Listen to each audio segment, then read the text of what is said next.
अस्सलाम वालेकुम स्टूडेंट्स, उम्मीद करता हूँ आप सब खैरियत से होंगे। आज हमारा लेक्चर नंबर 2 है और आज हम लोग चैप्टर नंबर 2 करेंगे। तो स्टूडेंट्स आपने लाजमी इसको सुनना है, समझना है, ताकि पेपर पॉइंट ऑफ व्यू से आपके MCQs इसके साथ आपके शॉर्ट क्वेश्चंस भी और लॉन्ग क्वेश्चंस भी रेडी हो जाएं। तो यहाँ पे हमारे पास पहला MCQs है कि dash is an electronic device which accept input process and converts into output. तो इसका जो ऑप्शन है वो हमारे पास करेक्ट वो कंप्यूटर है।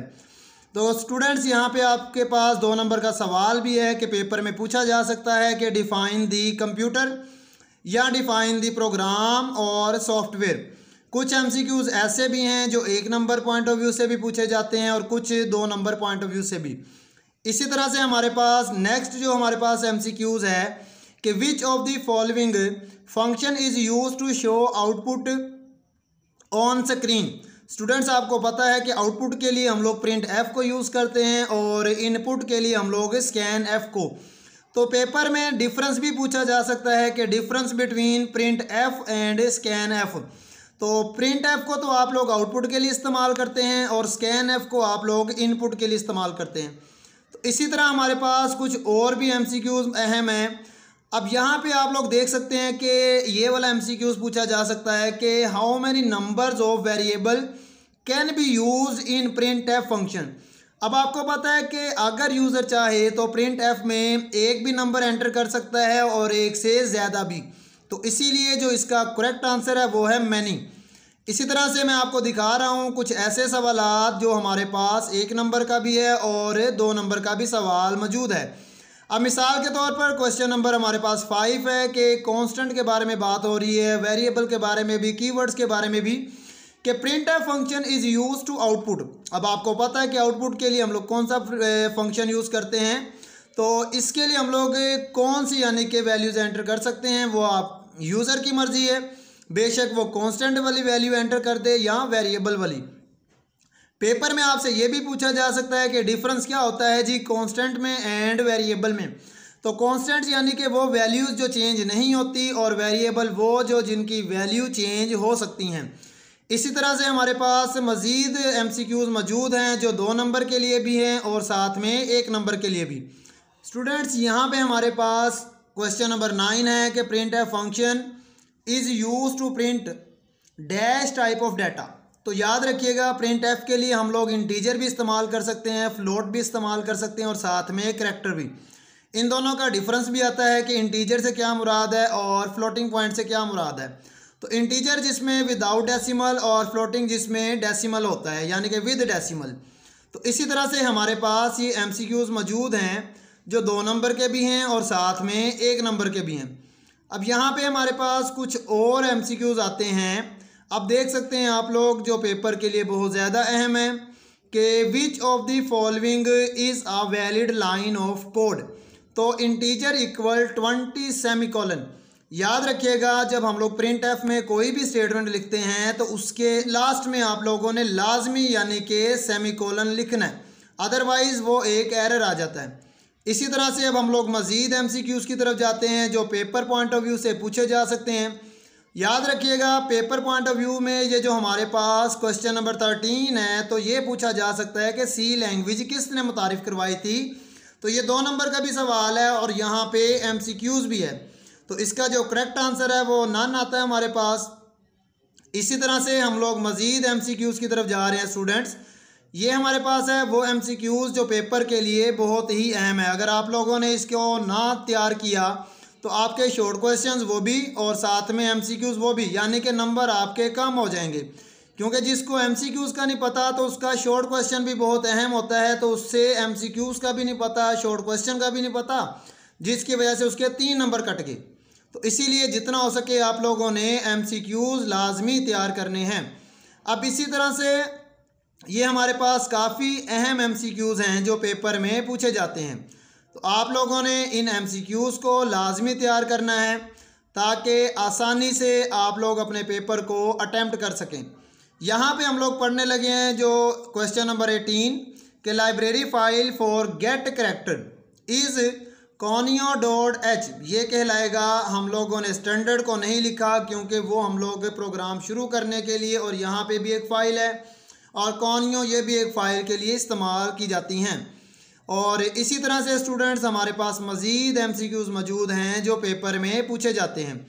अब यहाँ पे मैं आपको बताऊँ कि जो सबसे ज़्यादा अहम सवाल पूछा जा सकता है वो है 20 सेमीकोलन के बारे में, जिसके बारे में मैं पहले भी बात कर रहा था कि जो स्टेटमेंट टर्मिनेटर के बारे में आपसे 110% पूछा जा सकता है, क्योंकि प्रिंट एफ के अंदर जितने भी आप लोगों ने प्रोग्राम लिखने हैं और प्रिंट एफ के अंदर जितनी भी स्टेटमेंट लिखनी है, लास्ट में अगर आप लोगों ने सेमीकोलन नहीं लिखा तो ये एक एरर कहलाएगा। और इस एरर को क्या कहते हैं? दी अनएक्सपेक्टेड एंड इररेलेवेंट डाटा। आप लोगों ने फिर करना क्या? इन एरर्स को यानी कि तलाश करना और इनको ख़त्म करना है, जिसको हम लोग डीबगिंग भी कहते हैं, यानी कि finding and removing the errors is called debugging. अब स्टूडेंट्स हमारे पास कुछ और भी MCQs हैं जो पेपर में पूछे जा सकते हैं, तो आप लोगों ने हर हाल में ये जो शॉर्ट क्वेश्चंस हैं और MCQs हैं इनको रेडी करना है ताकि पेपर आपके लिए आसान हो जाए। काफ़ी स्टूडेंट्स ऐसे होते हैं जो MCQs को नहीं देखते, MCQs को नहीं तैयार करते, जिसकी वजह से पेपर उनके लिए थोड़ा मुश्किल आ जाता है। तो इसीलिए आप लोगों ने MCQs लाजमी तैयार करने हैं। क्वेश्चन नंबर 24 जो आपके पास आता है कि एम्परसेंट, इसको हम लोग किसके लिए रिप्रेजेंट करते हैं? तो ये एक एड्रेस के लिए रिप्रेजेंट किया जाता है। इसी तरह से हम लोग कुछ और भी सवालात की तरफ आ रहे हैं स्टूडेंट्स। आगे हमारे पास कुछ ऐसे सवाल भी आते हैं जो पेपर में डिफरेंस वाले पूछे जाते हैं। मसलन difference between operator and operand, ये जो हमारे पास क्वेश्चन नंबर 26 है। आपको पता है कि ऑपरेटर क्या कहलाता है, जिसको हम लोग प्लस माइनस मल्टीप्लाई और डिवीजन के लिए इस्तेमाल करते हैं। जो ऑपरेंड है इट इज़ कॉल्ड वैल्यू। तो इन दोनों चीज़ों के मिलाप के बारे में सवाल पूछे जाते हैं, तो ये आप लोगों ने इसको लाजमी याद करना है ताकि आपके 2-2 नंबर के सवालात वो भी तैयार हो जाएं और इसके साथ MCQs वो भी तैयार हो जाएं। आगे मैं आपको और दिखा रहा हूँ जी सवालात। मिसाल के तौर पर ऑपरेटर, डिफाइन दी ऑपरेटर और इसकी टाइप्स। ऑपरेटर हमारे पास वो चीज़ें होती हैं जो मुख्तलिफ तरह के लिए इस्तेमाल किया जाता है। मिसाल के तौर पर arithmetic operator, relational operator, logical operator और एक कहलाता है असाइनमेंट ऑपरेटर। पेपर में जब पूछा जाएगा कि ऑपरेटर की कितनी इकसाम है, नाम तहरीर करें, तो 4 इकसाम है और 4 के नाम लिखने आप लोगों ने। इसी तरह से हमारे पास कुछ और भी MCQs होते हैं जो पेपर के लिए 2 नंबर भी और साथ में 1 नंबर भी बहुत अहम है। अब आपको मैं बताता हूँ कि यहाँ पे एक सवाल आना है ऑपरेटर के बारे में कि जो हमारे पास लॉजिकल ऑपरेटर होता है इसकी कितनी इकसाम होती हैं। लॉजिकल ऑपरेटर की याद रखिएगा 3 इकसाम होती हैं, जिससे हम लोग कहते हैं एंड ऑपरेटर, और ऑपरेटर, नॉट ऑपरेटर। ये जो एंड ऑपरेटर होता है ये होता है हमेशा मल्टीप्लाई के लिए, और ऑपरेटर होता है ये प्लस के लिए, और नॉट ऑपरेटर होता है रिवर्स के लिए। तो MCQ जब पूछा जाएगा तो आपको याद होना चाहिए कि जो हमारे पास लॉजिकल ऑपरेटर की इकसाम और इनके जो मुख्तलिफ नाम वो आप लोगों ने लाजमी याद रखना है। इसी तरह से हमारे पास ये वाला ऑपरेटर पूछा जा रहा है कि कंपेयर करने के लिए हम लोग कौन से ऑपरेटर को यूज़ करते हैं। तो कंपेयर करने के लिए रिलेशनल ऑपरेटर को यूज़ किया जाता है। अरिथमेटिक ऑपरेटर को बेसिकली हम लोग प्लस माइनस मल्टीप्लाई या डिवीजन के लिए इस्तेमाल करते हैं। इसी तरह से हमारे पास कुछ और भी MCQs हैं स्टूडेंट्स जो पेपर में पूछे जा सकते हैं।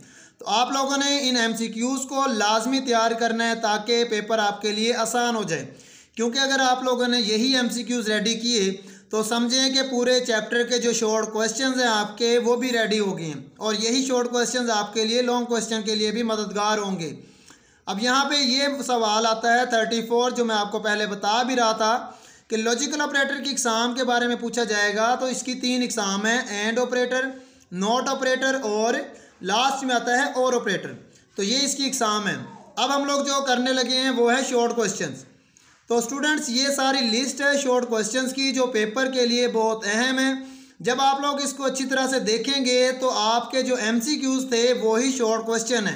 तो मैं आपको इसीलिए कहता हूं कि अगर आप लोगों के MCQs रेडी हैं तो समझें आपके शॉर्ट क्वेश्चंस भी रेडी हैं, अदरवाइज़ आपकी दोनों चीज़ें क्या हो गई हैं कि स्किप हो गई हैं। इसकी वजह से आपके नंबर कट जाएंगे और नंबर कम आएंगे तो फिर रिज़ल्ट अच्छा नहीं आएगा।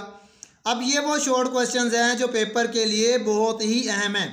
आप लोगों ने ये जो पेपर की लिस्ट है शॉर्ट क्वेश्चंस की जो लिस्ट है इसको तैयार करें। आप लोग जब इसको तैयार कर लेंगे यानी कि आपके एमसीक्यूज़ तैयार हैं, और अगर एमसीक्यूज़ को तैयार करेंगे तो समझिए आपके शॉर्ट क्वेश्चंस वो भी रेडी हैं। तो स्टूडेंट्स ये वो सवालात हैं जो हम लोग एमसीक्यूज़ में पढ़ रहे थे। अब यही सवाल हमारे पास शॉर्ट क्वेश्चन में है। लास्ट रह गया हमारा लॉन्ग क्वेश्चन। तो ये हमारे पास गिनती के लॉन्ग क्वेश्चंस हैं जो पेपर में पूछे जाते हैं।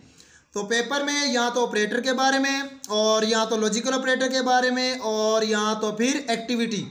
तो ये थी इसकी सारी एक्टिविटी जो सबसे ज़्यादा अहम है, शॉर्ट क्वेश्चन बिना पे नहीं बल्कि लॉन्ग क्वेश्चन के लिए।